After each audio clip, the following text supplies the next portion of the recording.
Vasco D gamma और Christopher Columbus 15वीं शताब्दी में यूरोपीय नाविकों द्वारा समुद्री मार्ग खोजने के अभूतपूर्व कार्य किए गए।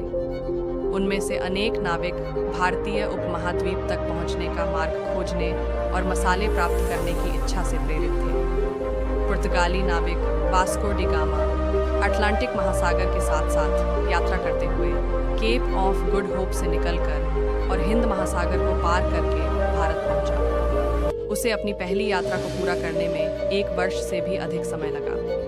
वह 1498 में कालीकट पहुंचा और अगले वर्ष पुर्तगाल की राजधानी लिस्बन लौट गया। इस समुद्री यात्रा के दौरान उसके 4 में से 2 जहाज नष्ट हो गए और 170 यात्रियों में से केवल 54 ही जीवित बचे। इन प्रत्यक्ष खतरों के बावजूद जो मार्ग खोले या खोजे गए वे अत्यंत लाभकारी सिद्ध हुए और उसके बाद तो अंग्रेज, हॉलैंडवासी और फ्रांसीसी नाविकों ने भी उसका अनुकरण करना प्रारंभ कर दिया। भारत पहुंचने के लिए समुद्री मार्गों की खोज का एक अन्य सुपरिणाम निकला जिसकी किसी को आशा नहीं थी। एक इटली वासी क्रिस्टोफर कोलंबस ने भारत पहुंचने का मार्ग खोजने के लिए अटलांटिक महासागर को पार करके पश्चिम की ओर यात्रा करने का निश्चय किया। उसका सोचना था कि चूंकि पृथ्वी गोल है इसलिए वह पश्चिम की ओर से भी भारत पहुंच सकता है।